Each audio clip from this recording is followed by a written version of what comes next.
পয়গম্বর মূসা জবাব দেয় না, ডাক দিয়া বলে, এ হরিণী, আমি কোনো কথা বলতে চাই না।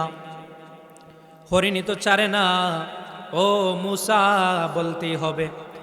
বাধ্য হয়ে পয়গম্বর মূসা ডাক দিয়া বলেন, হরিণীরে আল্লাহ বলেছে জমিনের ভিতরে 100 বছরের মধ্যে কোনো বৃষ্টি দিবে না। হরিণী ওই কথা শুই না বলতেছে আলহামদুলিল্লাহ।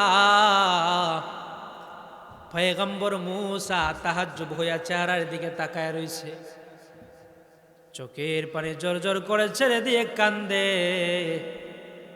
আয়রে অবলা প্রাণী, আমার রবের শুকরিয়া জ্ঞাপন করতে পারলো, আমি একজন নবী হইয়া বুঝে আল্লাহর শুকরিয়া জ্ঞাপন করতে পারলাম না।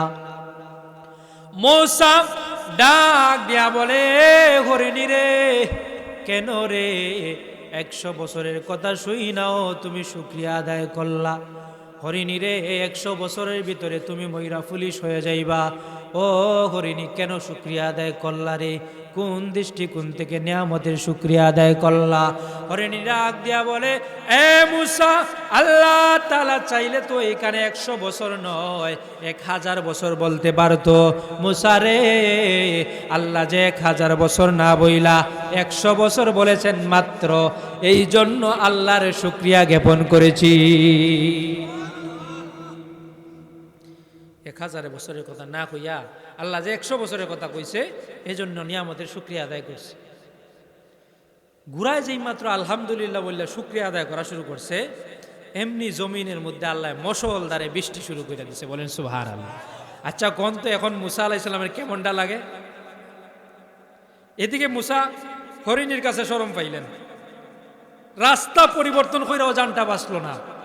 হরিণী এই রাস্তায় দৌড়া লাইছে, আল্লাহ কইয়া দিছে 100 বছরের ভিতরে বৃষ্টি দিব না, এখন আবার হরিণীর সাথে কথা বলার মধ্য দিয়ে বৃষ্টি দিয়া দিছে। ব্যাপারটা তো অদ্ভুত না? মূসা আলাইহিস সালাম কয়, না আর বাড়ি দিয়ে যাইতাম না, আবার যাইমু আল্লাহর কাছে তুর পর্বতে গিয়ে আল্লাহর সাথে আবার কথা বলবো, জিজ্ঞেস করব কেন আল্লাহ বৃষ্টি দিল। আপনারা এখানে এরকম কে আছেন যে বিশ্বাস করেন আল্লাহ তাআলাই একমাত্র আপনাকে এই জান্নাতে সামিয়ানায় আসার তৌফিক দান করেছেন, অন্যথায় আমি আসতে পারতাম না? এই কথাটা কে কে বিশ্বাস করেন? একটু হাত জাগান তো দেখি। এই কথাটা যদি বিশ্বাস করে থাকেন, তবে আল্লাহ সুবহানাহু ওয়া তাআলা আপনি আমাকে যে ভালো কাজের, নেক কাজের তৌফিক দান করেছেন, ওইটা যদি আমি বিশ্বাস করি, তাহলে বোঝা গেল আপনি আমার মধ্যে ঈমান আছে। আর যার ভিতরে ঈমান নাই, সে বলবে আমি যদি না যাই তাহলে আল্লাহ কেমনে আমারে নিবে? আমি যদি কাজ না করি তাহলে কেমনে আল্লাহ খাওয়াইবে? কি বুঝাইতে চাই একটু মনোযোগ দিয়ে অল্প সময় কথা বলবো। আমি যদি কাজ না করি তাহলে আল্লাহ আমারে কেমনে খাওয়াইবে? আমি যদি পায়ে হেঁটে না যাই কেমনে আল্লাহ নিবে? ওই কথাটা থেকে নাস্তিক্যবাদের গন্ধ আসে। তার ভিতরে ঈমান যাররা পরিমাণও বিদ্যমান নেই, এই কথার প্রমাণ বহন করে। যাই হোক, আল্লাহ সুবহানাহু ওয়া তাআলা যেহেতু আপনি আমাকে বিশ্বাস করেছি আমরা, যে আল্লাহ আমাকে তৌফিক দান করেছেন যার কারণে নেক কাজে শরীক হতে পারছি, সেই হিসাবে আল্লাহ বলছেন, লা ইন শাকারতুম লা আযীদান্নাকুম ওয়া লা ইন কাফারতুম ইন্না আযাবি লাশাদীদ। আল্লাহ তাআলা ডাক দেয়া কয়, হে গোলাম, আমি আল্লাহ রাব্বুল আলামিন তোমাকে নিয়ামত দিয়েছি। আমি আল্লাহ রাব্বুল আলামিন এ গোলাম কেমন নিয়ামত দান করলাম রে বান্দা, কেমন নিয়ামত দান করলাম। ওয়া ইন তাউদ্দু নি'মাতাল্লাহ লা তুহসুহা। আল্লাহ রাব্বুল আলামিন ডাক দিয়ে বলেন, এ গোলাম, আমি আল্লাহ রাব্বুল আলামিন কেমন কত নিয়ামত দান করলাম রে বান্দা। এ বান্দা, যদি তুমি এগুলা হিসাব করতে যাও, কোনো দিন আমি আল্লাহ তাআলার নিয়ামত হিসাব কইরা তুমি শেষ করতে পারবা না। কেন রে বান্দা, কেন আমি আল্লাহ রাব্বুল আলামিন কত লক্ষ লক্ষ নিয়ামত দিয়া তোমাকে ডুবায় রাখছি। এ বান্দা, তুমি কল্পনাও করতে পারো না আমি আল্লাহ তোমাকে কত নিয়ামত দিয়া ডুবায় রাখছি। জন্ম থেকে নিয়া, শুধু জন্ম থেকে নিয়া নয়, আমি আপনি জন্মগ্রহণ করার আগ থেকে নিয়া, দুনিয়ায় আসার আগ থেকে নিয়া মহান আল্লাহ আপনি আমাকে কেমন নিয়ামত দিয়া রাখছে। যদি এক একটা করে আমরা গণনা করি, দেখবেন একটা নিয়ামতের লক্ষ লক্ষ কোটি কোটি ভাগ করিয়া যদি এর বিনিময় দিতে যায়, আপনি আমি অপারগ হয়ে যাব, কখনো সম্ভব না। আল্লাহ বলেন, এ বান্দা, লক্ষ লক্ষ কোটি কোটি নিয়ামত তোমাকে দিলাম, এর বিনিময়ে আমি আল্লাহ বিনিময় চাই না, বিনিময় চাই না। লা ইন শাকারতুম লা আযীদান্নাকুম ওয়া লা ইন কাফারতুম ইন্না আযাবি লাশাদীদ। এ বান্দা, নিয়ামত দিয়েছি লক্ষ লক্ষ নিয়ামত, বুক করো কোনো সমস্যা নাই, বুক করো কোনো সমস্যা নাই। আমি আল্লাহ একটা জিনিস তোর কাছ থেকে চাই, আমি আল্লাহ যে দিলাম, বান্দারে একটা বার তুই স্বীকার কর যে তোর রব তোরে এই সমস্ত নিয়ামত দিছে।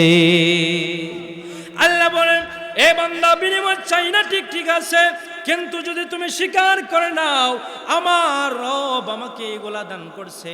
আল্লাহ বলে, রে বান্দা, আমি আল্লাহর কুদরতি অন্তর ঠান্ডা হয়ে যায়, আমি আল্লাহ তাআলা তোমাকে ওই নিয়ামত আরো বাড়ায়া দে।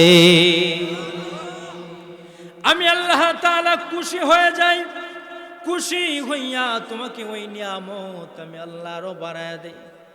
গোলাম রে, আর যদি আমার নিয়ামত পায়া শুকরিয়া জ্ঞাপন না করো, বিনিময়ও চাইলাম না, লক্ষ লক্ষ কোটি কোটি টাকার সম্পদ তোমার মধ্যে দিয়ে রাখলাম, কত নিয়ামত দিয়ে রাখলাম, হিসাবও চাইলাম না, আমি শুধু চাইলাম একটু স্বীকার কর যে আমি আল্লাহ তোরে এগুলা দিছি। হে নিমক হারাম, এ গোলাম, যদি তাও না করতে পারো রে, তাহলে মনে রাখো আমি আল্লাহ যেমন রহমান, আমি আল্লাহ যেমন রাহিম, আমি আল্লাহ যেমন দয়ালু, ইন্না আযাবি লাশাদীদ, যেমন দয়ালু তেমন কঠিন। আমি আল্লাহ তাআলার নাশুকরিয়া বান্দাদের জন্য আমি আল্লাহ কঠিন যন্ত্রণাদায়ক আযাবের ব্যবস্থা করে রাখছি। আল্লাহ তাআলা আযাবের ব্যবস্থা করে রাখছে। বিস্তারিত বলতে পারবো না, শুধু টাচ করব। ওয়াজ মাহফিল, তাফসির, এইগুলা কেন হয়, কে বলতে পারবে? এগুলা কেন হয়? শর্টকাট করে আপনারা দিতে পারবেন না উত্তর। আপনারা যদি দিতে যান, এক একজনের উত্তর এক এক রকম হবে, ভিন্ন রকম হবে। কেউ বসেন বক্তার সুরটা শুনি, কেউ শুনেন যে বক্তা ওয়াজের মধ্যে ফাইজলামি করেনি, হাসি টাটকা করেনি, কিছু আমাদেরও কুরাক দেয়নি, মাঝে মধ্যে গানও কয়নি। ওই যে আমি আপনাদের সামনে যে আয়াতে কারিমা তেলাওয়াত করেছি, ওই আয়াতের মধ্যে আল্লাহ তাআলা বলেন, আল্লাযীনা ইয়াযকুরুনাল্লাহ, যারা ইয়াযকুরুনাল্লাহ, আল্লাহ পাকের জিকির করে, কিয়ামান ওয়া কুউদান ওয়া আলা জুনুবিহিম ওয়া ইয়াতাফাক্কারুন। আল্লাহ বলেন, যে ব্যক্তি নাকি বৈশা, ঘুমাইয়া, দাঁড়াইয়া, শয়নে, স্বপনে সব সময় আমি মাওলার জিকির করে, আমি আল্লাহ তাআলার পক্ষ থেকে তার জন্য বিরাট বড় পুরস্কার আছে, বিরাট বড় পুরস্কার আছে। কিন্তু আমরা এক একজনের এক এক রকম তবিয়ত এক একজনের বুঝ এক এক রকম। আমাদের মধ্যে কিছু মুসলমান ভাই আছে জিকিরের নামে বন্ডামি করে, করে কি করে না? গতকালকে দেখলাম একটা ভিডিও, আমাদের এই দিনী ভাই বলতেছে জিকির করতেছে, আল্লাহর নামে জিকির করতেছে, অথচ আল্লাহর নাম একবারও উচ্চারণ করছে না। শুধু বলতেছে এই দুনিয়ায় আমার কেউ নাই রে ভাই, এই দুনিয়া আমার কেউ নাই। গানের তালে তালে বলতেছে, যাই হোক ওইভাবে আমি বলতে পারছি না। গানের তালে তালে বলতেছে আমার এই দুনিয়ায় কেউ নাই রে ভাই। পাশের আরেক বক্তায় ডাক দিয়া বলতেছে আসি রে ভাই, আমি আসি। কন্যা নাউজুবিল্লাহ। আল্লাহর কসম, ওয়াল্লাহে যে ব্যক্তি এই সমস্ত বাউল গানকে কনভার্ট করে আল্লাহ তাআলার জিকিরের নামে চালিয়ে দিতে চায়, খুদার কসম তার ভিতরে জর্রা পরিমাণ ঈমান নাই। বলেন ঠিক কিনা? আল্লাহর নাম নিলে না, তুমি তোমার বাবার নাম নিলা, খাজার নাম নিলা, কেমনে ওইটা জিকির হইল? ওই জিকিরের কথা আল্লাহ বলে নাই, ওই জিকিরের কথা আল্লাহ বলে নাই। এই জন্য বললাম যে আপনাদেরকে যদি বলি যে ওয়াজের উদ্দেশ্য কি, আপনাদের এক একজনের এক এক উত্তর হবে। ওরাও আমাদের দিনী ভাই, ওরাও স্টেজে আইসা পাগড়ি পইরা আবা পইরা সুন্দর কইরা বসে মানুষের সামনে ওয়াজ করে বুঝায়। আম মানুষ তো কি করবে? তারা তো বক্তারা যা বলবে তারা তো ওইভাবেই চলবে। গানের তালে তালে তারাও তাল মিলায়। অথচ আমি যে বুঝলাম, আমি যে এলেম শিখলাম, আমি কি পড়লাম, কি জিকিরের নামে কেমন বন্ডামি করলাম, আল্লাহ পাকের কাছে আমি কেমনে জবাব দিব, ওইটা ভাবি না। ওয়াজ মাহফিলের উদ্দেশ্য কি? আমাদের উদ্দেশ্য হলো আল্লাহ তাআলার সাথে যেন বান্দার সম্পর্ক হয়ে যায়। আল্লাহ ভুলা বান্দাগুলা যেন একদিন যায়, 2 দিন যায়, 3 দিন যায়, সপ্তাহ যায়, বছর যায়, মাস যায়, চলে যায়, আল্লাহ পাককে স্মরণ করে না। অথচ আল্লাহ তারে টিকি ডাকে প্রতিদিন। আল্লাহ বলে হাইয়া আলাস সালাহ, হাইয়া আলাল ফালাহ, গোলাম রে আয় রে আয়, কল্যাণের রাস্তায় আয়, কল্যাণের পথে আয়। এ গোলাম কল্যাণের রাস্তায় আয়, ভালো কাজ করে গোলাম। কিন্তু আমি ভালো কাজ করি না। মুয়াজ্জিন বলে আল্লাহু আকবার, আমি কাজ করে প্রমাণ করি। না রে মুয়াজ্জিন, না, আল্লাহ বড় না, তোর মুখে আল্লাহ বড়, কিন্তু আমার কাছে আমার কাজ বড়। হয়তো এইগুলা কথাগুলো আপনি মুখে বলেন না, কিন্তু কাজে কর্মে এটাই প্রমাণ দিচ্ছেন। কাম দিয়া কাজী, ঠিক কি না? কাম দিয়া কাজী। আপনার কাছে এমনি আলেমদের সামনে বসলে দেখবেন মুসাবিদ্দা মাতের অভাব নাই, ভালো ভালো মাতের অভাব নাই, কিন্তু নমাজই করে না, ঠিক কিনা? আল্লাহ পাক রব্বুল আলামিন আপনি আমাকে কল্যাণের দিকে ডাকে, কিন্তু আমি যাই না। কল্যাণের দিকে ডাকে দৈনিক 5 বার, কিন্তু আল্লাহ তাআলা তবুও বলে না। আপনি এক ব্যক্তির কাছে কোনো একটা ফায়দা হাসিলের জন্য, নিজের ফায়দা হাসিলের জন্য 1 বার 2 বার 3 বার যান, 4 বারের মাথায় আর যাইবেন না। তো যা আমরা দামই দেন, ঠিক কিনা? কিন্তু মহান আল্লাহ, আচ্ছা বলেন, আমরা যদি ইবাদত না করি আল্লাহর কোনো ক্ষতি আছে? কিন্তু তারপর বারবার কেন আল্লাহ ডাকে? ফজরের নামাজও আসি নাই, আল্লাহ তাআলা চাইলে কি পাটা ভেঙে দিতে পারে না? ফজরের সময় আমি না ঘুমাইয়া নামাজ আসলাম না, আল্লাহ পাকের ডাকে সাড়া দিলাম না, ঘুমাইয়া থাকলাম। যেমনে ঘুমাইছি আল্লাহ পাক তো চোখটা এইভাবে বন্ধ করে রাখতে পারে, আর খোলার নাও তৌফিক দিতে পারে। পারে কি পারে না?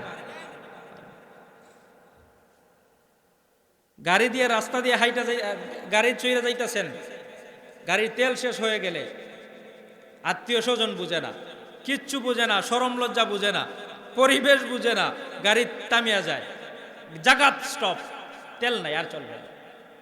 আল্লাহ কি এই আইনটা করতে পারতো না? বান্দা 1 ওয়াক্ত নামাজ পড়বি, 1 ওয়াক্ত খাবারের ব্যবস্থা হইবে, 1 ওয়াক্ত নামাজ পড়বি, তোর হাতটা চলবো, 1 ওয়াক্ত নামাজ পড়বি, তোর পাটা চলবে, 1 ওয়াক্ত নামাজ পড়বে, তোর চক্কর পাওয়ার বাড়বে। আর নামাজ পড়বি না, চক্কর পাওয়ার বন্ধ করে দিব। নামাজ পড়বি না, তোর হাতের পাওয়ার বন্ধ করে দিব। নামাজ পড়বি না, তোর পা চলার শক্তি আমি আল্লাহ বন্ধ করে দিব। পারতো কি পারতো না? আল্লাহ পারতো। করে না কেন? কেন করে না? এই সব কিছু আল্লাহ তাআলা আপনি আমাকে ডাকে, আল্লাহ রহমান ডাকে, সারা দেই না। যেই বান্দাগুলা সারা দেয় না, আল্লাহকে ভুলে আছে, ওই আল্লাহ বুলা বান্দাকে যেন আল্লাহর সাথে গভীর সম্পর্ক করে দেওয়া যায়। এই জন্যই কেবলমাত্র ওয়াজ মাহফিলের আয়োজন, ঠিক কিনা? কথায় আছে, মান আরাফা নাফসাহু ফাকাদ আরাফা রাব্বাহু, যে নিজেকে চিনতে পারে নাই সে আল্লাহকে চিনতে পারবে না। নিজেকে চিনতে না পারলে আল্লাহকে আপনি চিনতে পারবেন না। কেমনে পারবেন? কারণ আপনি নিজেই জানেন না কেমনে আসলেন দুনিয়ায়, কেন আসলেন, আর কি করা উচিত, কি করছেন। কেন আপনি আসলেন, কেমনে আসলেন, কি করার কথা ছিল, কি করছেন, এগুলা যদি ভাবেন তাহলে আল্লাহর পেয়ে যাবেন। এইগুলো আল্লাহ চিনার এক মাধ্যম। তাফাক্কারু ফি খালকিল্লাহ লা তাতাফাক্কারু ফিল্লাহ। আল্লাহ নবী বলছেন, আমার সৃষ্টি নিয়ে গবেষণা করো, আমি আল্লাহকে নিয়ে নয়। আমি আল্লাহকে নিয়ে গবেষণা করতে চাইলে অত বলবেন যে ডারউইনের মতবাদ, ডারউইনের বিবর্তনবাদ। আপনি বলবেন যে আমরা তো মূলত মানুষ ছিলাম না, আমরা তো বানরের বংশধর ছিলাম। বলে তো, ওই যে বলছে না, জানতে জানতে জানোয়ার হয়ে গেছে। এমন জানছে বিজ্ঞানী হইতে হইতে মাথার তারও সব ছিঁড়ে গেছে। শ্রেষ্ঠ জাতি মানুষ আমরা। আমাদের আদি পিতার নাম বলেন তো জুড়ে সুরে, আমাদের আদি পিতার নাম কি? আদম আলাইহিস সালাম। আমরা কার সন্তান? আদমের সন্তান। নবীর সন্তান হইয়া সে কত বড় খম্বক, কত বড় নিমক হারাম, সে ওইটা পরিচয় দিতে রাজি না। সে পরিচয় দিতে রাজি এর বাপ দাদা বানর ছিল, সে ওইটা পরিচয় দিতে রাজি। যাই হোক, আমরা শ্রেষ্ঠ জাতি, আমরা মানুষ, আমরা কেন বানর হতে যাব? যারা এইগুলা মনে করে তারা আসলেই বানরের বংশধর। তারা বংশের মধ্যে সমস্যা আছে, জন্মের মধ্যে সমস্যা আছে। যাই হোক, বলতেছিলাম, আল্লাহকে প্রথম স্টেপে চিনার আলামত হচ্ছে আমি কেন আসলাম, কিভাবে আসলাম, ওইগুলা নিয়ে গবেষণা করেন, আল্লাহ চিনা সহজ হবে।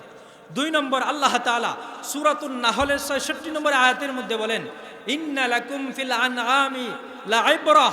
আল্লাহ বলছেন যে মানুষের জন্য আমি আল্লাহ তাআলা চতুষ্পদ জানোয়ারের মধ্যে আইব্রত রাখছি, শিক্ষণীয় বিষয় রাখছি। বলেন সুবহানাল্লাহ, আরো জোরে বলেন সুবহানাল্লাহ। কথাগুলা তিতা হইব, কিন্তু বিপদও পড়ছেন না, অন্য যাইতে পারতেন না, ঠিক না? কঠিন বিপদ আছেন। হক কথা বলতে হবে, সঠিক কথা বলতে হবে। হক কথা যদি আপনার হৃদয় ক্যাচ না করে, বুঝতে হবে আপনার ইমানের মধ্যে খলল সৃষ্টি হয়েছে, সমস্যা আছে।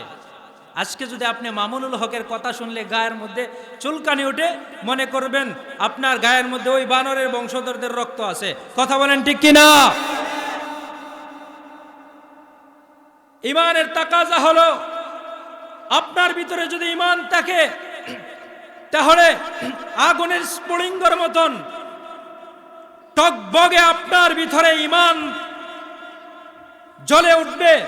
ওই দৃশ্যগুলা দেখে, যেই দৃশ্যগুলা দেখে আমরা তাওহীদি জনতা আত্মার খুরাক হইতো আমাদের, যেই দৃশ্যগুলা দেখে আমাদের অন্তর ঠান্ডা হইতো, ওই দৃশ্যগুলা আজকে, ওই কোরআনের পাখিগুলা আজকে খাঁচায় বন্দি, জালিমের জিন্দানখানায় বন্দি। ওই সমস্ত কথা, ওই ওদের কথা মনে হইলে যদি আপনার অন্তরের মধ্যে যার্রা পরিমাণ করাঘাত না করে, বুঝে নিবেন আপনার ইমান মরে গেছে, আপনার ইমান মরে গেছে, আপনার ভিতরে ইমান আর জিন্দা নাই। কথা বলেন ঠিক কিনা? অন্তরে পেঠে যায় যখন দেখে আমার দিনী ভাই ছোট্ট রফিকুল ইসলাম মাদানিকে একজন ডাকাতকেও ওইরকম ভাবে বুলেট প্রুফ জ্যাকেট পরায়া, ডান্ডা বেরি লাগায়া, গরুর মতন রশি লাগায়া আদালতে তুলতে আজ পর্যন্ত বাংলার জমিনে কোনো ডাকাতকেও দেখি নাই। অথচ এই জাতির সূর্য সন্তান, এই জাতির শ্রেষ্ঠ সন্তান উলামায়ে কেরাম, যাদের জন্য আল্লাহ রাব্বুল আলামিন এই জমিনের মধ্যে রিজিক দেয়, যাদের জন্য আল্লাহ রাব্বুল আলামিন এই জমিনকে ধ্বংস করে না, যাদের চোখের পানির কারণে আল্লাহ রাব্বুল আলামিন এই জমিনকে টিকিয়ে রাখছে, ওই সমস্ত আল্লাহওয়ালা বুজুর্গদেরকে জালিমের গোষ্ঠীরা জিন্দানখানায় বন্দী করে রাখছে। জালিমদেরকে জানা দিতে চাই, খোদার কসম ওই দিন বেশি দূরে নয় যেই দিন তোমাদেরকেও ফেরাউনের মতন, হামানের মতন, সাদ্দাতের মতন, কারুনের মতন কঠিন পরিণতি হবে। ঠিক কিনা? আজকে ওয়াজ মাহফিলে আইসা কবরের কথা বলা যায়, কি অপরাধ, কি অপরাধ তাদের। একজন উকিল, সুপ্রিম কোর্টের একজন আইনজীবী, নাম বলবো না, তিনি বলেছেন, আল্লামা মামুনুল হক হাফিজাহুল্লাহ এবং রফিকুল ইসলাম মাদানী, শাকাত হোসেন রাজি হাফিজাহুল্লাহ, এদেরকে বাংলাদেশের সংবিধানের কোনো আইনের খাতায় এমন কোনো আইন দেখাতে পারবে না কেউ যে আইনের কারণে এইটা প্রমাণ হয় যারা যারা গ্রেফতার হয়েছেন, যারা জেলখানায় আছেন, ওই দোষের কারণে তাদেরকে এমনভাবে ডান্ডা বেরি পড়াইয়া, বুলেট প্রুফ জামা পরাইয়া আদালতে তুলতে হবে। বাংলাদেশে এরকম কোনো আইন নাই। আমার কথা না, আইনজীবীদের কথা। হ্যাঁ, যদি এরশাদ শিকদারের মতন হয়, খুনি হয়, যদি এরশাদ শিকদারের মতন ডাকাত হয়, তাহলে তার জন্য ওই না আইন প্রয়োগ হতে পারে। কিন্তু তাদের কাছে তুমি পারো না। আল্লামা মামুনুল হককে আল্লাহ সার দেয়, ছেড়ে দেয় না। আল্লাহ সার দেয়, ছেড়ে দেয় না। কার দ্বারা এই জমিনে আমরা শান্তিতে বসবাস করি, কার দ্বারা বসবাস করে আমরা চিনি না, জানলাম না। অনেকে বলতে পারেন যে তারা এত বুজুর্গ, কেরাসমা দিয়া, কেরামতি দিয়া বেরিয়ে আসেন না কেন? মনে রাখেন, আল্লাহ আপনাকে পছন্দ করে নাই, আল্লাহ আপনাকে বা আমাকে পছন্দ করে নাই, যার কারণে ওদের স্থানে নেয় নাই। আল্লাহ যাদেরকে পছন্দ করে তাদেরকেই ওইখানে নিয়ে ধরে নিয়ে কষ্ট দেয়। যদি তাই না হইতো, যদি অপরাধীরাই শুধু জেলে যাইতো, তাহলে নবী জেলে যাইত না। যদি অপরাধীরাই শুধু জেলে যাইতো, তাহলে জমানার শ্রেষ্ঠ মুজাদ্দিদ আবু হানিফা রহমতুল্লাহ আলাইহি জেলখানায়, জালিমের জিন্দানখানায় মৃত্যু হইতো না। ঠিক কিনা? শুধু দুষ করেই মানুষ জেলে যায় না, জালিমের জিন্দানখানায় হকের কালেমা প্রচার করেও জেলখানায় যায়। যাই হোক মেরে ভাই, দোস্ত, বুজুর্গ, বলতেছিলাম আল্লাহ পাককে চিনতে হবে। আল্লাহ পাককে চিনার 2 নম্বর সেক্টর, 2 নম্বর মাধ্যম হচ্ছে, আল্লাহ বলছেন সূরাতুন নাহলের 66 নম্বর আয়াতে, যে তোমরা গবাদি পশু নিয়ে গবেষণা করো। কি গবেষণা করবা? আল্লাহ বলছেন যে তারা, আচ্ছা ওইটার মধ্যে পরে আসে, আগে প্রথম আল্লাহ চিনার মাধ্যমটা বলি। আল্লাহ বলেন, বান্দা তুমি নিজেকে নিয়ে চিন্তা করো, আমি আল্লাহকে পেয়ে যাইবা। মানে আরাফা নাফসাহু ফাকাদ আরাফা রাব্বাহু, যে নিজেকে চিনতে পারছে সে আল্লাহকে চিনতে পারবে। আপনি আমি বলেন তো, যাদের বয়স 100 বছর হয়েছে, যার বয়স 30 বছর হয়েছে, সে 100 বছর আগে কোথায় ছিল? যার বয়স 30 বছর হয়েছে, আমি ছেড়ে দিব, বেশি রাত্রে কথা বললে আমার গলাও এমনিতেই বয়ে যায়। আমি বুঝতে পারছি, কারণ আমরা মাঠে ময়দানে কথা বলি, শ্রোতাদের অবস্থা দেখে বুঝি তাদের এখন ভালো লাগতেছে না, এটা খুব ভালো করে বুঝি, বুঝছেন? কিন্তু উঠছি যেহেতু, অন্তত হক আদায় করি, আর অন্তত আধা ঘন্টার সময় আমরা দেন, বেশি সময় কষ্ট দিব না। আর আমি বললাম আপনাদেরকে, আমি একটা কথা আপনাদেরকে বললাম, এই বসাটা কিয়ামতের দিন আপনার আমার নাজাতের জরিয়া হয়ে যেতে পারে। এই বসাটা কিয়ামতের দিন যখন আপনি আমার জাহান্নামের সিদ্ধান্ত হয়ে যাবে, যে আল্লাহ বলবে জাহান্নামে দাও, আল্লাহ তাআলা তো ফেরেশতারা বলবে জাহান্নামে নেওয়ার জন্য প্রস্তুতি নিবে, কিন্তু আল্লাহ ডাক দিয়া বলবে, ফেরেশতারে দেখ না আমার বান্দার কোনো আমল নিয়ে আসে, দেখ না শেষ রাতের কোনো আমল নিয়ে আসে, দেখোস না কোনো গোপনে নিয়ে আমল করছে, দেখোস না কোনো মন্ত্রে নিয়ে আমার বান্দাটারে জান্নাতে যাওয়া যায়। বলেন না সুবহানাল্লাহ। আমল তো খুঁজে পাইতো না, কারণ কারণ হইল গিয়া এশার নামাজ অনেকেও পড়ছি না, এশার নামাজ না পড়িয়া অনেক বইছি, এই জন্য ফেরেস্তারা এটা দেখছে না, সিসি ক্যামেরা ফুটেজও উঠছে না এটা, এই জন্য লেখা হইতো না। কিন্তু আল্লাহ তাআলার আদালতের মধ্যে এটা থাকবে। আল্লাহ তাআলা কুদরতি সিসি ক্যামেরা ওইটা ফিডিং করে রাখছে, ওইটা আল্লাহ তাআলা বলবে, এ ফেরেস্তারা তোরা না কইছস নাই কোনো আমল? ওই যে গাটুয়া বাইতুন্নুর জামে মসজিদের উদ্যোগে আয়োজিত বাগা বাগা আলেমরা ওয়াজ কইরা চইলা গেছে, কিন্তু একজন ছোটখাটো একজন আলেম ওইখানে আইসা আলেমদের মহব্বত আমি আল্লাহকে চিনানোর জন্য কিছু কথা বলেছিল, ওরা যে বসেছিল ওইটা কি তোদের রিপোর্টে উঠে নাই? বলেন না সুবহানাল্লাহ। আল্লাহ যখন বান্দার কোনো আমল পান, আল্লাহ যখন দেখেন আল্লাহ বলা বান্দাগুলা আল্লাহ ওয়ালা হয়ে যাচ্ছে, আল্লাহ তাআলা তখন খুশি হয়। আল্লাহ তাআলা বলেন, ও বান্দার, ও ফেরেশতারা, তোমরা না বলেছিলা আমার ওই বান্দা, আমার ওই আদম সন্তানগুলা দুনিয়ার মধ্যে গিয়া ফিতনা ফাসাদ সৃষ্টি করবে, কিন্তু দেখ শীতের মৌসুমে সিন্নিও দিবে না পড়ে, কিন্তু তারা প্যান্ডেলের মধ্যে বসে রয়েছে কেন? কম্বল গা দিয়া ঘুমাইতো, এখন কত আরাম লাগতো। কে হুজুর এমনি ছিল্লা, আমরা ছইলা যাইব, এটা পারতেন কি পারতেন না? পারতেন। যাই হোক, চতুর্মুখী বিবেকে আপনাদেরকে বাধা দিছে। যে কোনো কলা কৌশলে আল্লাহ চাইছেন আমাকে জান্নাতের সামিয়ানায় আরো কিছু সময় বসাইবেন। ওই প্রথমেই বলছিলাম আল্লাহ চাইছেন, নিয়ামত দিছেন আল্লাহ তাআলা। যাই হোক, আমি যাদের বয়স 30 হয়েছে, আমরা 30 বছর আগে কি ছিলাম? যাদের বয়স 100 হয়েছে, 100 বছর আগে আমরা কি ছিলাম? কিছুই ছিলাম না।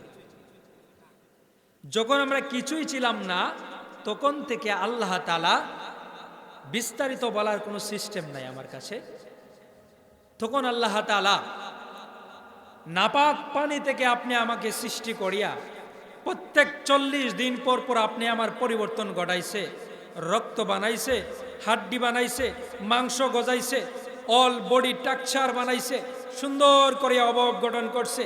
আল্লাহ তাআলাকে এবার ফেরেশতা ডাক দেয়া কয়, আল্লাহ ও রব, আপনার ওই বান্দার বডি স্ট্রাকচার বানায় ফেলেছি রে মাওলা, মাবুদ রে, তার চেহারার কাজটাকে শুরু করে দিব। আল্লাহ ডাক দিয়া বলে, এ ফেরেশতারা, না রে না, আমার বান্দার ওই চেহারাটা তোমরা বানাইবি না, বরং আমার বান্দার চেহারা আমি আল্লাহ তাআলার কুদরতি হাত দিয়া আমার বান্দার চেহারা বানাবো। আল্লাহ ডাক দিয়া বলবেন, বান্দারে,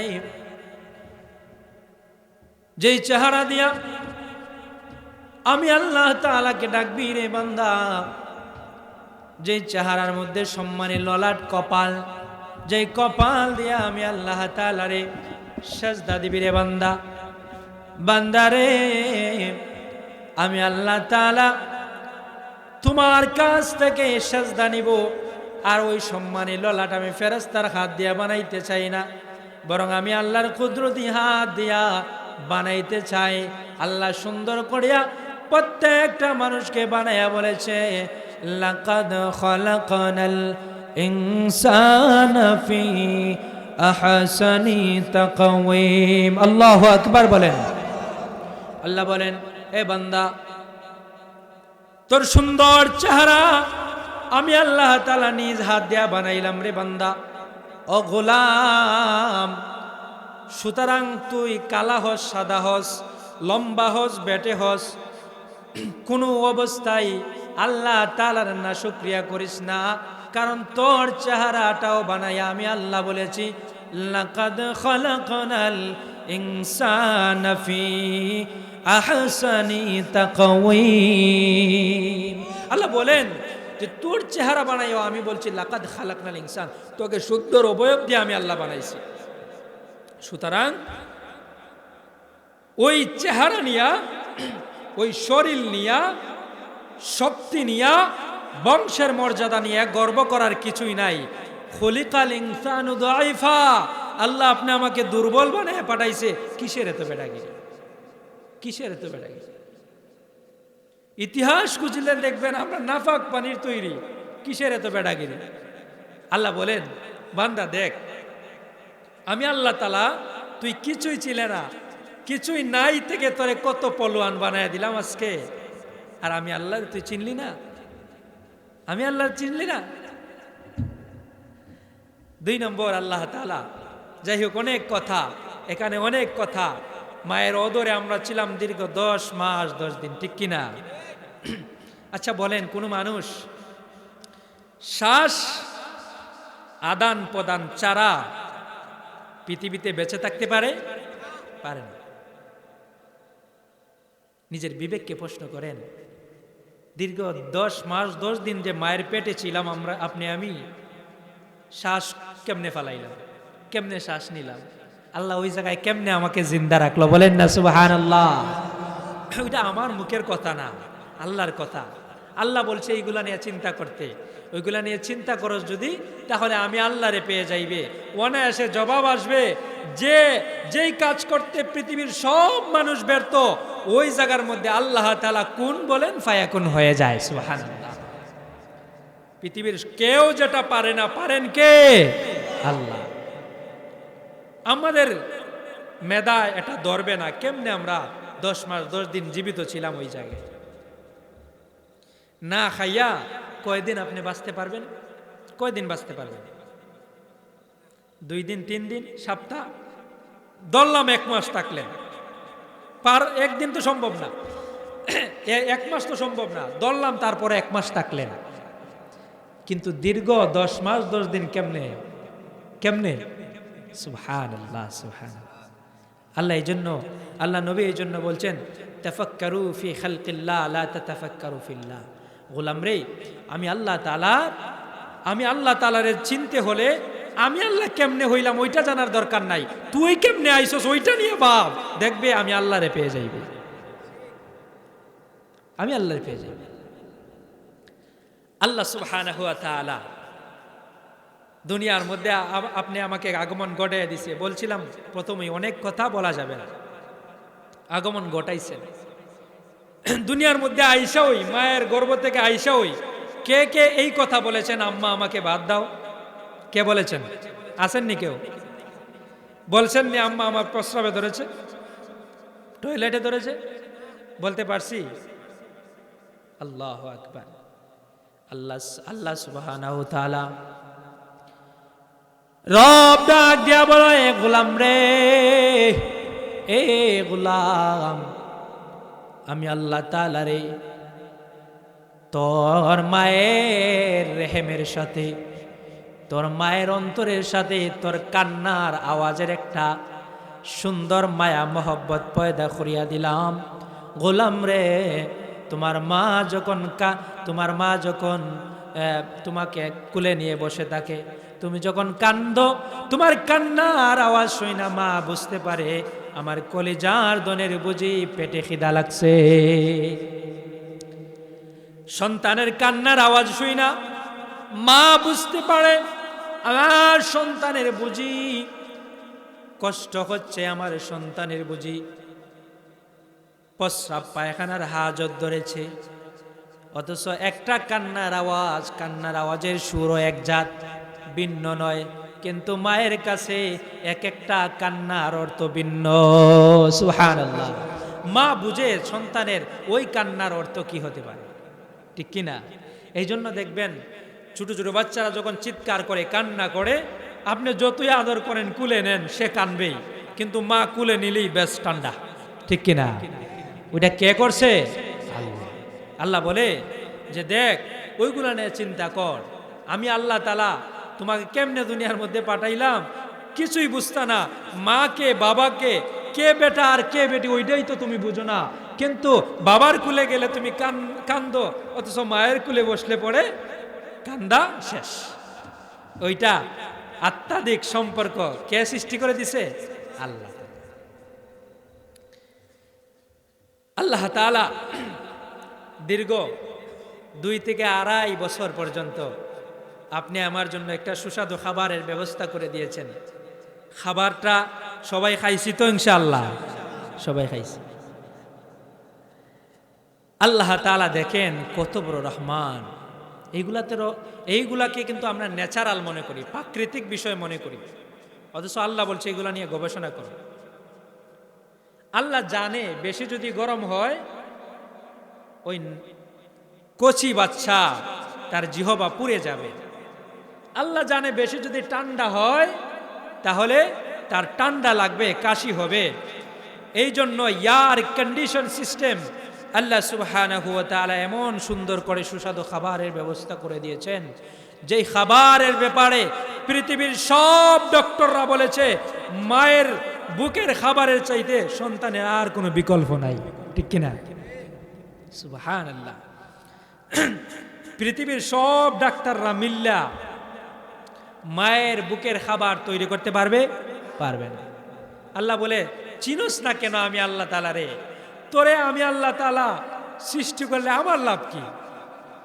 কিন্তু আমি তোরে শখ করিয়া বানাইছি, মায়া করিয়া বানাইছি, যার কারণে আমি আল্লাহ তাআলা এত কিছু তোর জন্য করি, এত কিছু করি। যাই হোক, রব বলা হয় ওই সত্তার নাম যিনি যেই সময় যা প্রয়োজন ওই সময় তিনি তা বিনা দরখাস্তে মিটায়া দেনেওয়ালার নাম হচ্ছে রব। সুবহানাল্লাহ। দ্বিতীয়তে আল্লাহ তাআলাকে চিনার মাধ্যম হচ্ছে আল্লাহ কোরআনের মধ্যে বলেছেন যে তোমরা চতুষ্পদ জানোয়ারকে নিয়ে চিন্তা ফিকির করো, যে দেখো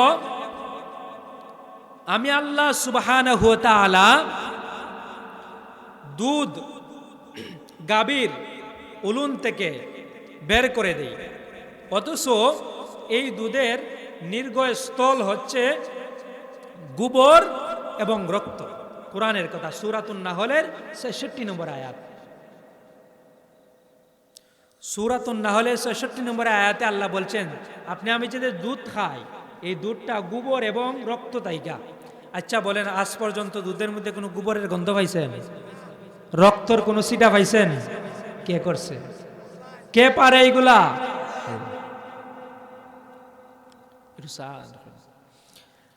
এগুলা আল্লাহ তাআলা করছে। আল্লাহ সুবহানাহু ওয়া তাআলা এই সব কিছু আপনি আমারে দিছে আমরা যেন তার গোলাম হয়ে যাই, আমরা যেন তার সাথে সম্পর্ক জুড়াইয়া দেই। এই জন্য আর আমরা যদি সম্পর্ক জুড়াইয়া দেই আল্লাহ তাআলা বড় খুশি হয়, খুশি হইয়া এই সমস্ত নিয়ামত আরো দেয়। পয়গম্বর মুসা কালিমুল্লাহ নাম শুনছেননি? মুসা আলাইহিস সালামের নাম শুনছেননি? তিনি গরম নবী না ঠান্ডা নবী? গরম নবী। তিনি আল্লাহর সাথে কথা বলেন, রাস্তা দিয়ে যাইতেছেন আল্লাহর সাথে কথা বলবেন, রাস্তার মধ্যে পাইছেন একটা হরিণীকে, হরিণী দৌড়াই আইসা আল্লাহর পয়গম্বর মুসাকে ডাক দিয়া বলতেছে, ও পয়গম্বর মুসা রে, আপনি আল্লাহর সাথে কথা বলেন। এ মুসা, আপনি আল্লাহর সাথে কথা বলেন, আল্লাহ তাআলাকে একটা কথা বলে দিবেন। আল্লাহ তাআলাকে একটা কথা জিজ্ঞাসা করবেন, ওই জঙ্গলার মধ্যে আল্লাহ তাআলা কোন দিন বৃষ্টি দিবে? আল্লাহ তাআলা কি করবে? জঙ্গলার মধ্যে কোন দিন বৃষ্টি দিবে? কারণ হলো বৃষ্টির অভাবে জঙ্গলার প্রাণীগুলা মরে যাচ্ছে, সবুজ গাছপালা উঠতেছে না। প্রাণীর জবান খুলিয়া দিছেন আল্লাহ। মুসার কাছে গিয়ে অবজেকশন করছে আল্লাহরে জিগাইয়া দেওয়ার জন্য যে আল্লাহ কোন দিন জমিনে বৃষ্টি দিব। মুসা আলাইহিস সালামে কইরা, আচ্ছা জিগাই মনে আমি আল্লাহরে কোন দিন বৃষ্টি দিবা, আল্লাহরে জিগাই মনে। মুসা আলাইহিস সালাম আল্লাহর সাথে কথা বলতেছেন, কথা বলার পরে চলে আসবেন। হঠাৎ করে মনে হইল, আহারে আমারে তো হরিণী একটা কথা বলছিল আল্লাহরে জিজ্ঞেস করার জন্য। বলে, আল্লাহ ওই জঙ্গলার একটা হরিণী আমাকে জিজ্ঞেস করছে ওই জঙ্গলার ভিতরে আপনি কোন দিন বৃষ্টি দিবেন? আল্লাহ মুখে মুখে উত্তর দিলেন, মুসা রে, গিয়া বলবা 100 বছরের ভিতরে জমিনের মধ্যে বৃষ্টি দিব না। বলেন না সুবহানাল্লাহ। মুসা গরম নানি মুখ কান্তা বেজার করিয়া নিচে দিয়ে কল্লা দিয়া চিন্তা করতেছে, কেমনে যাইতাম হরিণীর কাছে গিয়া, কেমনে মুখ দেখাইতাম। তারা বৃষ্টির অভাবে মইরা যাইতাছে, আর আমি আবার ওই জায়গার মধ্যে গিয়া আগুনের মধ্যে ঘি ডালতাম। কেমনে যে কেমনে বলবো 100 বছরের মধ্যে দিবেন আল্লাহ? মুসা আলাইহিস সালামে কয়, না, এটা বলা যাবে না। যেই রাস্তায় আসছিলাম ওই রাস্তায় আর যাইমু না। ওই রাস্তায় যদি না যাই তাহলে গুড়ারেও হরিণীরেও পাইমু না। অন্য রাস্তায় মুসা যাইতেছে। কথায় আছে নানি, যেইখানে বাঘের ভয় ওইখানে রাইত হয়। মুসা অন্য রাস্তা বা যাইতেছে, গুইরা গাইরা দেখে অন্য রাস্তা বাই গিয়া হরিণী মুসারে কইতাছে, আসসালামু আলাইকুম ইয়া রাসূলুল্লাহ, বলেন সুবহানাল্লাহ। কি রাস্তা বা হরিণী গুইরা গিয়া কইতাছে, ও মুসা আসসালামু আলাইকুম। আমার মন বলছে যে আপনি ওই রাস্তায় আর আইতেন না, ওই রাস্তা বা আইবেন, এই জন্য ওই রাস্তায় আসলাম। বুঝছেন নি? পয়গম্বর মুসা আলাইহিস সালাম মাথায় হাত দিয়ে কয়, হারে কেমনে কইব, কেমনে বুঝাই তারে? আল্লাহ যে কইলো 100 বছরের ভিতরে বৃষ্টি দিব না, কেমনে কথাটা আমি বলি তারে? গুরা বলতেছে, এ পয়গম্বর মুসা, আল্লাহ কি বলেছে রে মুসা? বলে দাও আল্লাহ কি বলেছে। পয়গম্বর মুসা জবাব দেয় না, ডাক দিয়া বলে, এ হরিণী, আমি কোনো কথা বলতে চাই না। হরিণী তো চারে না, ও মুসা বলতেই হবে। বাধ্য হয়ে পয়গম্বর মুসা ডাক দিয়া বলেন, হরিণী রে, আল্লাহ বলেছে জমিনের ভিতরে 100 বছরের মধ্যে কোনো বৃষ্টি দিবে না। হরিণী ওই কথা শুই না বলতেছে আলহামদুলিল্লাহ। পয়গম্বর মুসা তাহাজ্জুব হইয়া চেহারার দিকে তাকায় রইছে, চোখের পানি জর্জর করে ছেড়ে দিয়ে কান্দে। আয়রে অবলা প্রাণী, আমার রবের শুকরিয়া জ্ঞাপন করতে পারলো, আমি একজন নবী হইয়া বুঝে আল্লাহর শুকরিয়া জ্ঞাপন করতে পারলাম না। মুসা ডাক দিয়া বলে, হরিণী রে, কেন রে 100 বছরের কথা শুই নাও তুমি শুকরিয়া আদায় করলা? হরিণী রে, 100 বছরের ভিতরে তুমি ময়রা পুলিশ হয়ে যাইবা। ও হরিণী, কেন শুকরিয়া আদায় করলা রে? কোন দৃষ্টিকোণ থেকে নিয়ামতের শুকরিয়া আদায় করলা? হরিণী ডাক দিয়া বলে, এ মুসা, আল্লাহ তাআলা চাইলে তো এখানে 100 বছর নয় 1000 বছর বলতে পারতো। মুসা রে, আল্লাহ যে 1000 বছর না বইলা 100 বছর বলেছেন মাত্র, এই জন্য আল্লাহর শুকরিয়া জ্ঞাপন করেছি। 1000 বছরের কথা না কইয়া আল্লাহ যে 100 বছরের কথা কইছে, এই জন্য নিয়ামতের শুকরিয়া আদায় করছে। ঘুরায় যেই মাত্র আলহামদুলিল্লাহ বললে শুকরিয়া আদায় করা শুরু করছে, এমনি জমিনের মধ্যে আল্লাহ মশলদারে বৃষ্টি শুরু করে দিছে। বলেন সুবহানাল্লাহ। আচ্ছা কোন তো এখন মুসা আলাইহিস সালামের কেমনটা লাগে? এদিকে মুসা হরিণীর কাছে শরম পাইলেন, রাস্তা পরিবর্তন কইরাও জানটা বাঁচলো না। হরিণী এই রাস্তায় দৌড়া লাইছে, আল্লাহ কইয়া দিছে 100 বছরের ভিতরে বৃষ্টি দিব না, এখন আবার হরিণীর সাথে কথা বলার মধ্য দিয়ে বৃষ্টি দিয়া দিছে। ব্যাপারটা তো অদ্ভুত না? মুসা আলাইহিস সালাম কয়, না, আর বাড়ি দিয়ে যাইতাম না, আবার যাইমু আল্লাহর কাছে তুর পর্বতে গিয়ে আল্লাহর সাথে আবার কথা বলবো, জিজ্ঞেস করব কেন আল্লাহ বৃষ্টি দিল। ডাক দিয়া বলে, এ আমার রব, আপনি বললেন 100 বছরের ভিতরে বৃষ্টি দিবেন না গো মালিক রে, কিছুক্ষণের মধ্যে আপনি বৃষ্টি দিয়ে দিলেন, কেমনে সম্ভব? কি কারণ হতে পারে? যদি বৃষ্টি জমিনের মধ্যে দিবেন তাহলে কেন রে আল্লাহ আমি মুসা রে হরিণীর কাছে লজ্জিত বানাইলেন?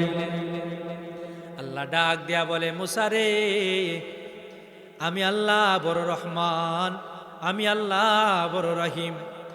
এ মুসা, সিদ্ধান্ত নিয়েছিলাম 100 বছরের মধ্যে বৃষ্টি দিব না রে মুসা, কিন্তু আমার অবলা প্রাণী, আমি আল্লাহর প্রতি কত শুকরিয়াশীল, শুকরিয়া, আমি আল্লাহর প্রতি কত শুকরিয়া।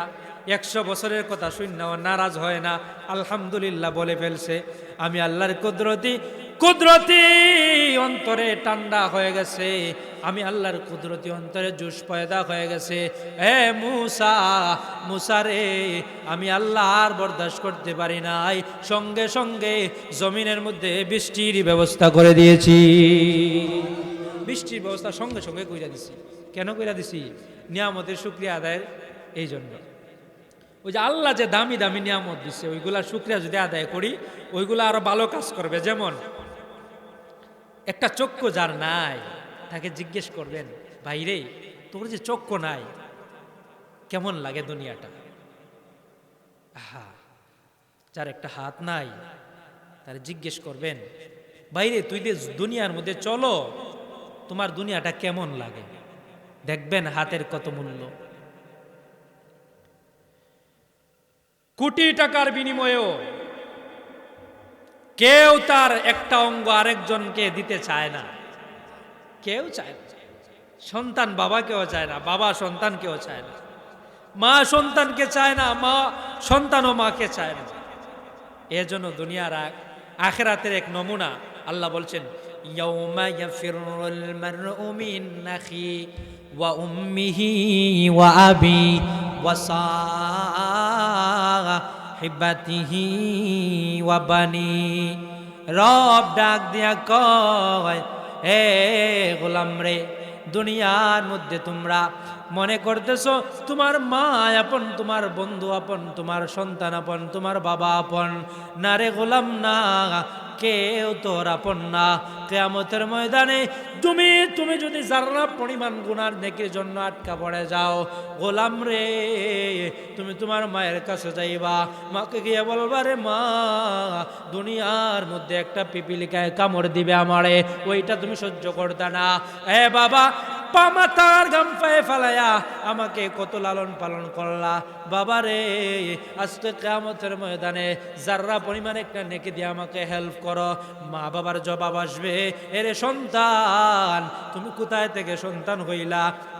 দুনিয়ার মধ্যে আমরা তো বিয়াই করি নাই। বলেন না সুবহানাল্লাহ। মা ডাক দিয়া বলে, দুনিয়ার মধ্যে আমার কোনো বিয়াই হয় নাই, তুমি সন্তান কই থেকে আসলা? বিশ্বাস করবে না, স্বীকার করবে না। আমার মা, আমার বাবা, কেউ স্বীকার করবে না। আল্লাহ সুবহানাহু ওয়া তাআলা এই দুনিয়ার মধ্যে যার যার আমলই যার যার আপন, আর কেউই আপন না। এই নিয়ামত বললাম এই জন্য যে আপনি আমার নিয়ামত, চক্ষু নিয়ামত, আপনি কাউকে গিফট করতে চাই না, চাই? কেউ চাই না। ওইগুলো আমার নিয়ামত, কাউকে দিতে চাই না। ওইগুলা যদি নিয়ামতের শুকরিয়া আদায় করেন, আল্লাহ এই নিয়ামতগুলাকে আরো বাড়াইয়া দিবে। আল্লাহ নিয়ামতের শুকরিয়া আদায় করলে আল্লাহর সাথে বান্দার গভীর সম্পর্ক হয়। হযরত পয়গম্বর ইব্রাহিম আলাইহিস সালাতু ওয়াস সালাম এর উপাধি ছিল খলিলুল্লাহ। কি ছিল? খলিলুল্লাহ। আল্লাহ তাআলা একবার আল্লাহ তাআলার কাছে ফেরেশতা জিবরাইল আলাইহিস সালাম জিজ্ঞাসা করতেছে, ও রব, আপনি যে জমিনের মধ্যে এত এত পয়গম্বর থাকা সত্ত্বে ইব্রাহিম খলিলুল্লাহকে বন্ধু বানাইলেন, কারণটা কি? কারণটা কি? কেন বন্ধু বানাইলেন? আল্লাহ তাআলা ডাক দিয়া কয়, জিবরাইল রে, আমি বলার দরকার নাই, বরং তুমি আমার ওই ইব্রাহিমকে দুনিয়ার মধ্যে যাও, গিয়া পরীক্ষা করে নাও। বলেন না সুবহানাল্লাহ। জিবরাইল আমিন আলাইহিস সালাতু ওয়াস সালাম জমিনের মধ্যে আইসা পয়গম্বর ইব্রাহিমের কাছে একটু দূরে বসলেন। এই অবস্থায় ইব্রাহিম পয়গম্বর মাঠের মধ্যে বকরি চড়াইতেছেন। বকরি চড়ানো হচ্ছে পয়গম্বরদের সুন্নত। সমস্ত পয়গম্বররা বকরি চড়াইছেন। এটা হচ্ছে আম্বিয়ায়ে কেরামদের শান।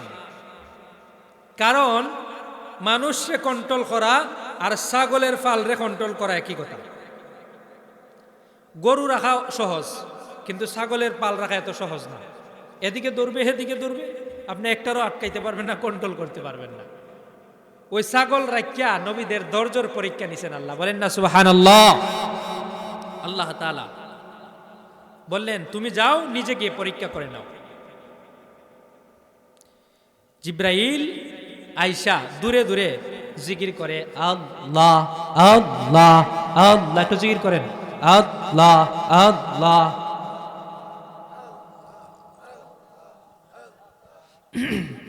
আল্লাহ আল্লাহ আল্লাহ। আহা, আমার রবের নাম কে রে আশপাশে নিতেছে? কে আমার রবের নাম নিতেছে? আমার রবের নাম কে নিতেছে? পাগলের বেশে খুঁজতেছে, কে রে আমার রবের নাম নিতেছ? পয়গম্বর ইব্রাহিম তাকায়া দেখেন ডান দিকে একজন মুসাফির বৈশা বৈশা আল্লাহর নামের জিকির করে। ডাক দিয়া বলেন, এ মুসাফির ভাইরে, কি এমন কথা আমারে শুনাইলি রে ভাই, যেই কথা শুই না ছাগলের পাল রাইকা সারাটা দিনে শরীরটা ক্লান্ত হয়ে গেছে। এ মুসাফির, তোর একটা আল্লাহ শব্দ শোনার সাথে সাথে আমি পয়গম্বর ইব্রাহিমের কুদরতি অন্তর ঠান্ডা হয়ে গেছে। মুসাফির তিনি কে? আল্লাহর তৈরি ফেরেশতা, পরীক্ষা করার জন্য আসছে। তিনি বলতেছেন মুসা যে ইব্রাহিম যেহেতু কথা বলছে, পরীক্ষা নে ওটা আরো সহজ হয়েছে, ঠিক কিনা? তিনি আল্লাহর জিকির করা বন্ধ করে দিছে। কয়ে ভাই কি করছেন? জিকির বন্ধ করছেন কে রে? জিকির করেন। মুসাফির বলে, না জিকির করা যাবে না, এত সময় আমি জিকির করছি আমার ইচ্ছায়। আপনার যদি ইচ্ছা হয় আল্লাহর জিকির শুনতে, তাহলে বিনিময় লাগবে, এমনি তো শোনাতে পারবো না, বিনিময় দেন শোনাইব। পয়গম্বর ইব্রাহিম ফানা ফিল্লা হয়ে গেছে রবের জন্য, আল্লাহর জন্য। মুসাফির কি চাও বলো, আল্লাহর নাম শোনাইবা, কি চাও বলো। মুসাফির বলতেছে, তোমার যে বকরির ফাল আছে অর্ধেকটা দিয়া দাও, আমি আর একবার তোমার আল্লাহর নাম শুনাইব। বলেন না সুবহানাল্লাহ। অর্ধেক বকরির ফাল ওই জামানায় একটা গাড়ির শোরুমের মধ্যে গিয়া যদি 500 গাড়ি থাকে, 250 গাড়ির যে মূল্য তখন সময় অর্ধেক বকরির ফালের মূল্য ছিল এই। বলেন না সুবহানাল্লাহ। একবার আল্লাহ শব্দ শুনবে, অর্ধেক বকরির ফাল দিতে রাজি হয়ে গেছে। সুবহানাল্লাহ। ইব্রাহিম বললেন, নাও, নিয়ে নাও, তবু আমার রবের নাম একটু শুনাইয়া দাও। ওই ব্যক্তি আবার রবের নাম শুনাইয়া দিল, জিকির করল। আহা, পয়গম্বরের ইব্রাহিমের অন্তর যেন আটকে উঠে, কি রে আমার এমন শব্দ শুনাইল, আল্লাহর নাম এত মধু, এত মধু। আল্লাহর নবী পয়গম্বর দাউদ আলাইহিস সালাতু ওয়াস সালামের কণ্ঠ শোনার জন্য, জবুর তেলাওয়াত শোনার জন্য জঙ্গলার প্রাণী, সমুদ্রের মাছ এক একজনকে দাওয়াত দিত। এ দুস্থ রে, শনিবার কিন্তু সামনে আসতেছে, তোমার কি মনে আছে রে পয়গম্বর দাউদ জবুর তেলাওয়াত করবে রে, ওই তেলাওয়াত কিন্তু মিস করা যাবে না। দাউদ নবীকে আল্লাহ এত সুন্দর কণ্ঠ দিছিল। দাউদ নবীর কণ্ঠ শোনার জন্য সমুদ্রের মাছগুলা আইসা বীর করত। এই জন্যই শনিবারে মাছ মারা বনি ইসরাইলের জন্য হারাম ছিল, নিষেধ ছিল। কিন্তু নাফাক ওই জাতি বুঝে নাই, ওই দিন শনিবারে তারা মাছগুলারে আটকাইয়া ফেলতো, আর রবিবারে ওই মাছগুলার তারা বক্ষণ করার জন্য গ্রহণ করে নিত। যাই হোক, ওইটা হচ্ছে জুমলায়ে মুতরিজা।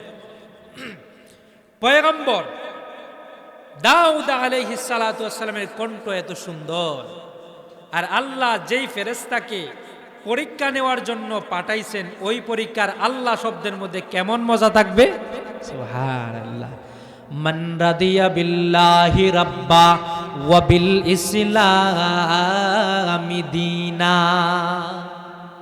যে ব্যক্তি আল্লাহ তাআলাকে রব হিসাবে পাইয়া মজা পাইছে, ওই ব্যক্তির কাছে একবার আল্লাহ ডাক শোনা কোটি টাকার চাইতেও শ্রেষ্ঠ। বলেন সুবহানাল্লাহ।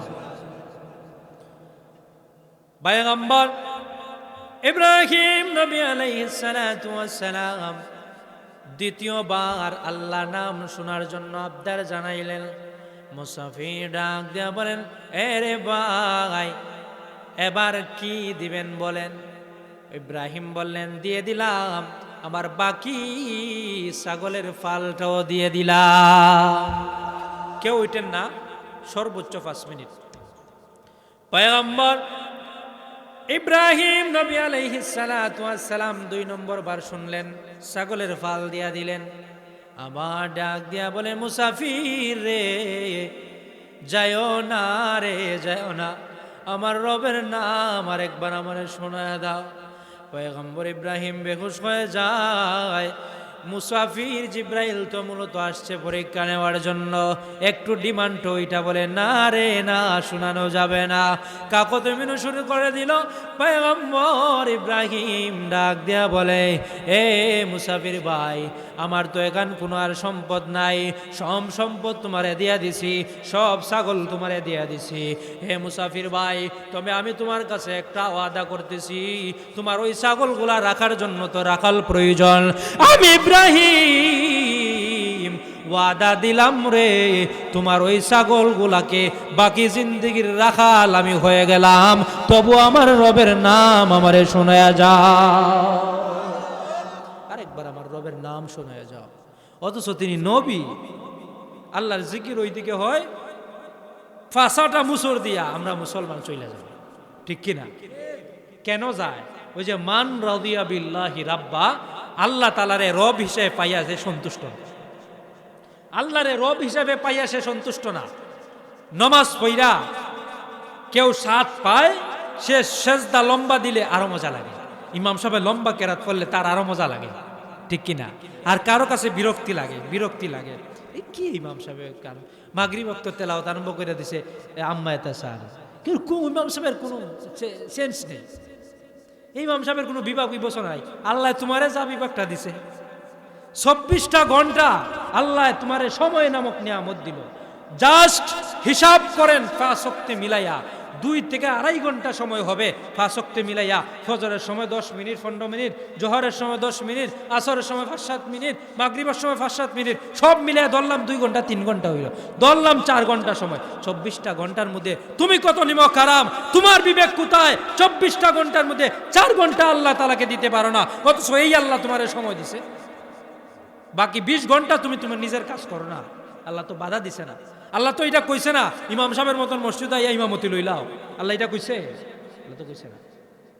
5 ওয়াক্ত নামাজ পড়ো, ফজরের নামাজ পড়া যাও, কৃষিজীবী কৃষির কাজে যাও, চাকরিজীবী চাকরিতে যাও, হ্যাঁ ব্যবসায়িক ব্যবসার কাজে যাও। তুমি ব্যবসা করবা ঠিক, আল্লাহর ফেরেশতারা জোহরের সময় মসজিদে আসার আগ পর্যন্ত তোমার নামে আমলে তুমি মসজিদে থাকলে যে সব পাইতা, দোকানে তাইকা, খেতে তাইকা, চাকরিতে তাইকা, ওই সব তাই পাইতে থাকবা। বলেন সুবহানাল্লাহ।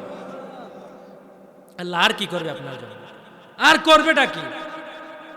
নাফরমানি করি জমিনের মধ্যে বৈশা আল্লাহ ধ্বংস করে না, সাথে সাথে ধ্বংস করে? আল্লাহ করে না। আমরা নাম বলবো না, এক এলাকার মধ্যে এক ব্যক্তি কইতাছে, দেখছি অমুকে দীর্ঘদিন ধরে নামাজ পড়ে, কই তার তো কোনো উন্নতি নাই, নামাজ পড়ার লাভটা কি? ওই কদ্দুস মিয়াজি আমার ছোটবেলা থেকে নামাজ পড়তেছে, কিন্তু হের তো বেমার আর সারে না, ঠিক কিনা? বলে কি বলে না? তার ভিতরে ইমানের খলল আছে, সমস্যা আছে তার ভিতরে। যদি সমস্যা না থাকতো তাহলে সে এই কথা বলতো। যাই হোক, পয়গম্বর ইব্রাহিমের আলাইহিস সালামের কথাটা কেন বলছিলাম? এই জন্য বলছিলাম যে ইব্রাহিম নবী হওয়ার পরে আল্লাহর সাথে কেমন সম্পর্ক জুড়াইয়া দিছে। একবার আল্লাহর নাম উচ্চারণ করতে গিয়া লক্ষ লক্ষ কোটি টাকার বিনিময়ে আল্লাহর নাম শুনতে চায়। আর আমরা বিনা খরচে, বিনা সমস্যায়, আহারে আমার নবী নামাজ পড়তে পারে নাই কাফেরের জন্য, আমার নবী প্রকাশ্যে আজান দিতে পারে নাই কাফেরের জন্য।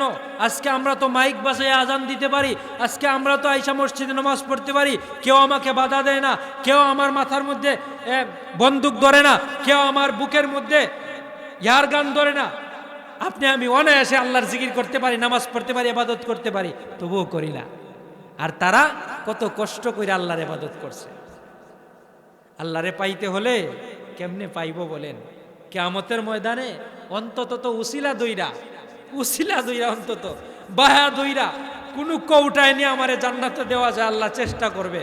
কোনো কৌটার ভিতরে তো অন্তত থাকতাম আমি, ঠিক কিনা? যদি কোনো কৌটার ভিতরেই পড়ি না, সরকারে যদি ফেল যায়, ফেল করা ছাত্ররও চাকরি দিয়া দেয় যদি মুক্তিযোদ্ধার সন্তান হয়, ঠিক কিনা? জাহান্নামী হওয়ার পরে যদি কোনো কৌটা পায় আল্লাহ, যে ওই ব্যক্তি আলেমের সাথে সম্পর্ক ছিল বালা, ওই ব্যক্তি মসজিদ মাদ্রাসার সাথে সম্পর্ক ছিল বালা, ওইটা হচ্ছে জান্নাতে যাওয়ার কৌটা, ঠিক কিনা? এরকম কোন কৌটা যদি আল্লাহ পায়ালায়, তাহলে জান্নাতের ফয়সালা হয়ে যাবে। মানে ভাই, দোস্ত, বুজুর্গ, মুলখ্খস আলোচনার এইটাই। ও গভীর রাত্রে আমিও ওয়াজ করি না, এটা আমার অভ্যস্ত না। আজকে গতকালকে আমি সুনামগঞ্জে ছিলাম, 9টার ভিতরে বয়ান শেষ। এই 15 দিনের ভিতরে যত মাহফিলে অ্যাটেন্ড করেছি, কোনো মাহফিলে আজকের মতন রাত্রে আমি উঠি নাই, যার কারণে বিরক্ত লাগছে, আপনাদেরও গলা ভেঙে গেছে আমার। আল্লাহ তাআলা যে কথাগুলা, টোটাফাটা কথাগুলা বললাম, আল্লাহ তাআলা যেন আমাদেরকে, সর্বপ্রথম আমাকে এবং আপনাদেরকে আমল জারি করে দেন। বলেন আমিন। আরো জোরে বলেন আমিন। আর কোনো